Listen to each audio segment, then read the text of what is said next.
মিটে গিয়েছে লোকসভা নির্বাচন। তৃতীয়বারের জন্য সরকার গঠন করে ফেলেছে নরেন্দ্র মোদীর নেতৃত্বাধীন এনডিএ সরকার। কিন্তু এখনো চলছে এবঙ্গের ভোট হিংসার জের। আর সেই ভোট পরবর্তী বাংলায় হিংসার পরিস্থিতি খতিয়ে দেখতে রবিবার রাজ্যে এলো বিজেপির বিশেষ প্রতিনিধি দল। রবিবার সন্ধ্যায় কলকাতা বিমানবন্দরে পৌঁছেছে ওই 4 সদস্যের প্রতিনিধি দলটি।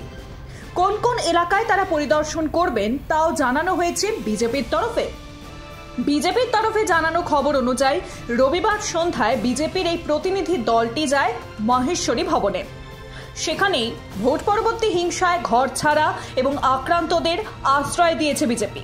মহেশ্বরী ভবনে আক্রান্তদের সঙ্গে কথা বলার পর প্রতিনিধি দলটি বিধায়ক অগ্নিমিত্রা পালের সঙ্গে যায় ডায়মন্ড হারবার, সন্দেশখালী এবং বাসন্তীতে। সেখানেই এলাকা ঘুরে পরিস্থিতি খতিয়ে দেখেন তারা। আজ সোমবার ওই দলটি পৌঁছে গিয়েছে কোচবিহারে।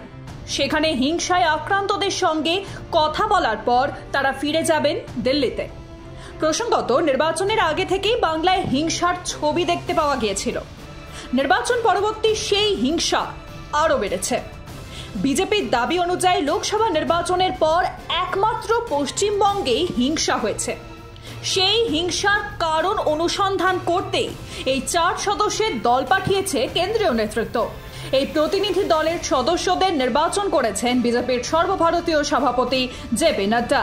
গত শনিবার এই ব্যাপারে একটি প্রেস বিবৃতি জারি করা হয়েছিল বিজেপির তরফে। সেই বিবৃতিতে সই ছিল বিজেপির জাতীয় সাধারণ সম্পাদক অরুণ সিংহের। ওই বিবৃতি অনুযায়ী এই প্রতিনিধি দলে রয়েছেন ত্রিপুরার প্রাক্তন মুখ্যমন্ত্রী এবং বর্তমান সাংসদ বিপ্লব দেব। তিনি এই কমিটির আহ্বায়ক।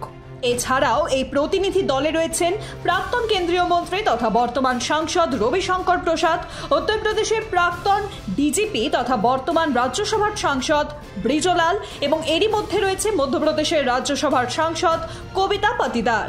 বিজেপি জারি করা প্রেস বিবৃতিতে বলা হয়েছে 4 সদস্যের এই কমিটিতে পশ্চিমবঙ্গের ভোট পরবর্তী হিংসার পরিস্থিতি খতিয়ে দেখে বিজেপির শীর্ষ নেতৃত্বকে রিপোর্ট দেবে। বিজেপির তরফে জারি করা প্রেস বিবৃতিতে জানানো হয়েছে গোটা দেশে এবার লোকসভা ভোট হয়েছে শান্তিপূর্ণভাবে।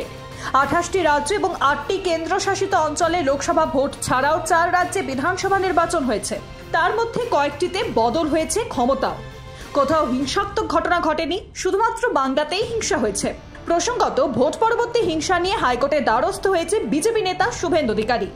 দিন কয়েক আগেই হিংসায় আক্রান্তদের নিয়ে রাজ্যপালের সঙ্গে দেখা করতে গিয়ে রাজ্য পুলিশের বাধার সম্মুখীন হয়েছিলেন তিনি, যা নিয়ে তিনি হাইকোর্টে মামলাও করেছেন। শুক্রবার এই মামলার শুনানিতে বিচারপতি অমৃতা সিনহা তিনি জানান, ফের শুভেন্দু অধিকারীকে নতুন করে রাজভবনে আবেদন করতে হবে।